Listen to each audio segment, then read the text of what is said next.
Hey guys, and welcome back to my Italy vlog. Here is part 2 in Florence.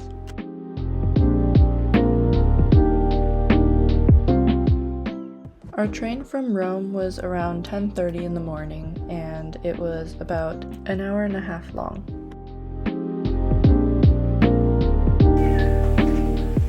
So we checked into our Airbnb, and we took a little bit of a break before heading out for lunch. We had lunch at Costa Panino in this little square beside our Airbnb. I got this peach drink again, which I became really obsessed with over this trip. Me and my dad got burgers and my mom got a sandwich.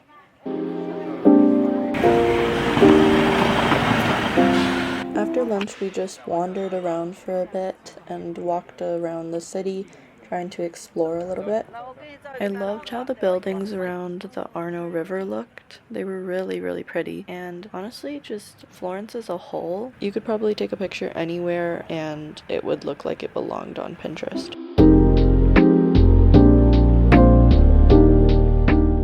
We walked along the shopping area for a bit, but didn't end up buying anything. We went to Piazza Vecchio, but found that it was kind of under construction. But I thought this was really cool. They had a water station with still and sparkling water on tap. Then of course we had to visit the Duomo, which to this day is probably the most unique piece of architecture I've ever seen. Then about an hour before sunset, we started walking to Piazza Michelangelo, which from what we heard was the spot to watch the sunset every night in Florence. We started trekking up, and it was low-key like a long walk. Like, it was pretty steep uphill at some points, which was a little bit unexpected, but so worth it at the end.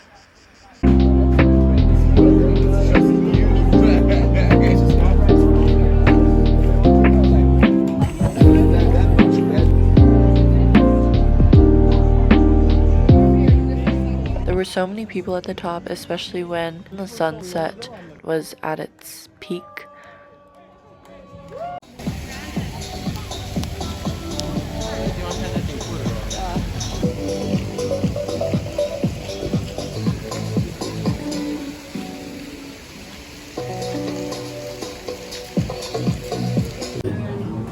After we finished watching the sunset, it was dinner time, but since we had a really late lunch that day, we decided to skip dinner and instead go straight for gelato.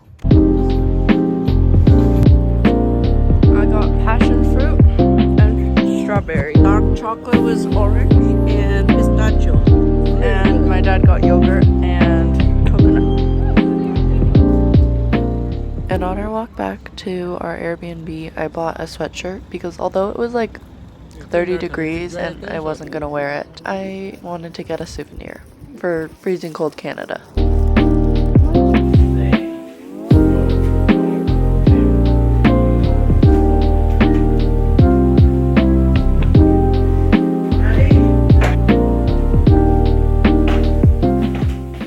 Morning, we went to this little market that was going on in the square near our Airbnb. They were selling secondhand clothes, fruits, vegetables, and other local stuff. We ended up just getting a couple fruits to snack on.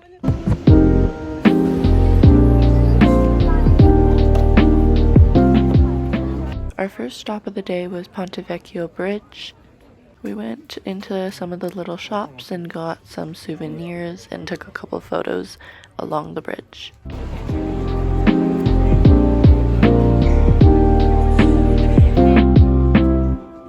Our main goal of that day was to find this sandwich shop, all'Antico Vinaio, and you could tell we were getting close based on how many people were just sitting on the streets eating the sandwiches.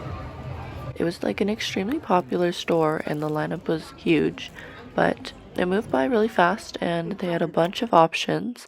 Me and my dad both got one of our own, but my mom didn't want one, so that's why she's eating a peach instead. My sandwich had truffle, honey, and salami, and it was so fire. I highly recommend.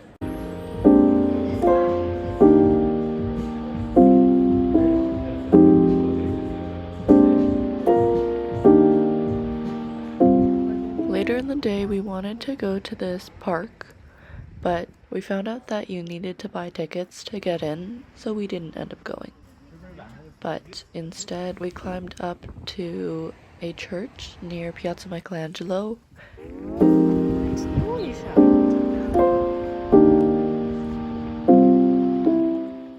And spent a little bit of time there before heading over to Piazza Michelangelo for the sunset, once again for the second night in a row.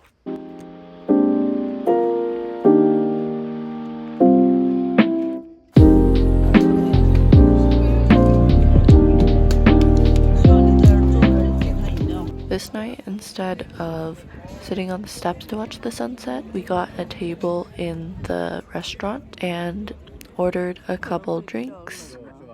My mom got an Aperol, so of course I had to drink hers.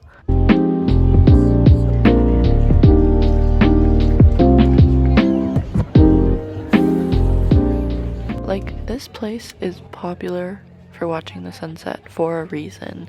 The views are incredible and you can see basically the entire skyline of Florence from the top.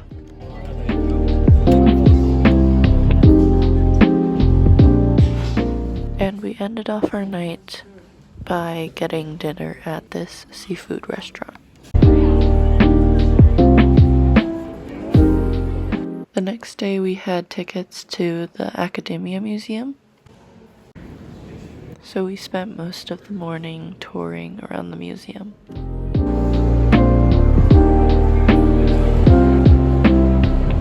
The inside of the museum was really pretty and I loved all the paintings, but my favorite part was this room with all these really cool white statues. And right outside the museum there was another all'antico vinaio, so of course we had to get our lunch there because of how much we loved it the first time we tried it.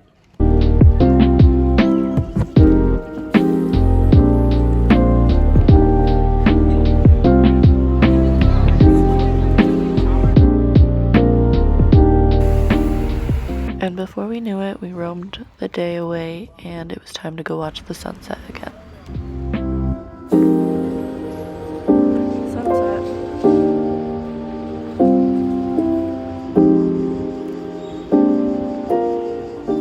And this night we decided to watch the sunset from one of the bridges overlooking the river. For dinner we went to this restaurant called Borgo Antico and we wanted to try the Florentine steak. So we ordered that and I got some grilled chicken and a salad as well to share.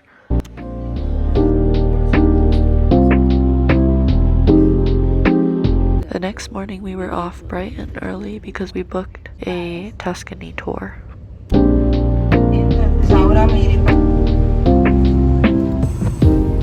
We first stopped at this tiny town called Monteriggioni. Excuse me if I butchered that.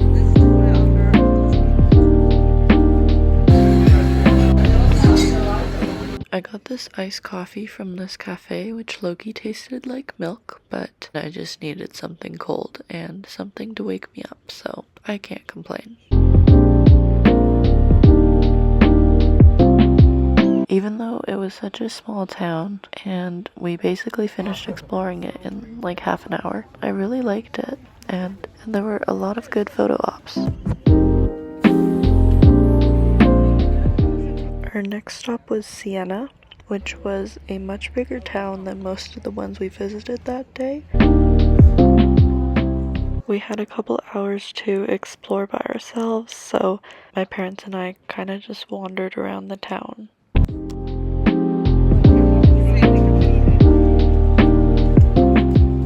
We were in Siena at around lunchtime, so we stopped by this little restaurant and we all got some sandwiches and some drinks. I got a Coke, my mom got an Aperol, and my dad got a Campari Spritz. And in the center of the town, they had this like square where they would race horses in the summer.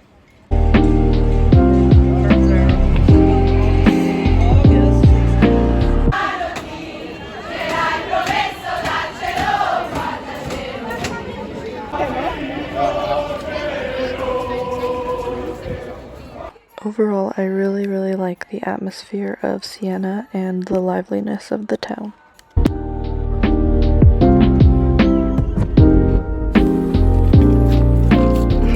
Okay. Next, we went to Chianti for a wine tasting.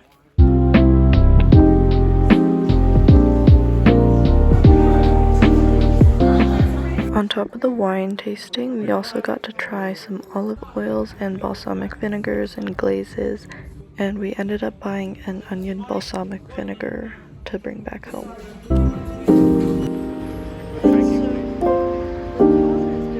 Our final stop of the day was in the town of San Gimignano.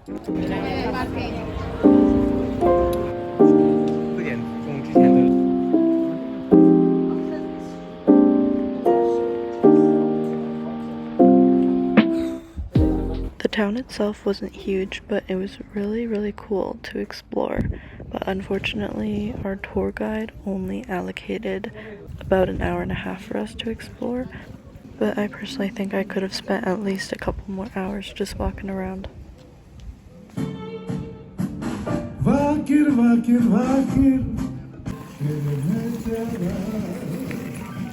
Overall, the town just had like a very peaceful environment and atmosphere.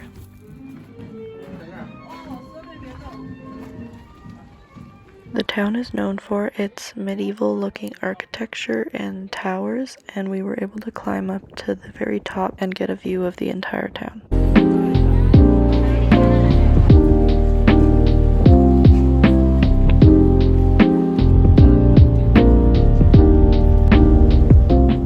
After a long day of touring the Tuscan countryside, we decided to end off the day by walking back to our Airbnb and getting an early night in, but we managed to also catch the sunset on the way back, which was really lovely.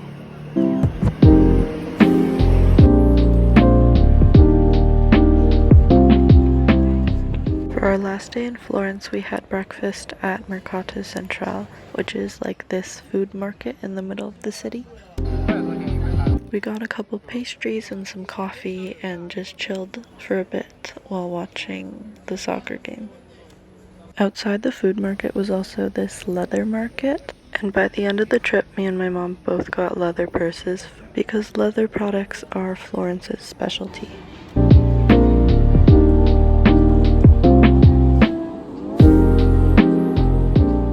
And this is me hiding in a bookstore because of the heat outside. And then we hit up Melrose Vintage, which was this massive vintage store full of clothes and shoes and posters and everything you could think of. I believe there's 2 locations in Florence, but the one we went to was the bigger one, and it was located by the train station.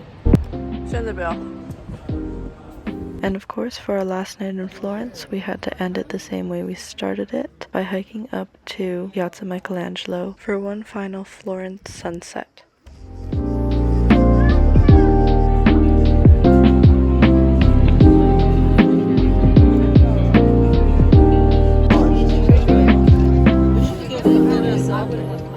We ended up getting a couple drinks and then headed over to the steps to watch the sunset.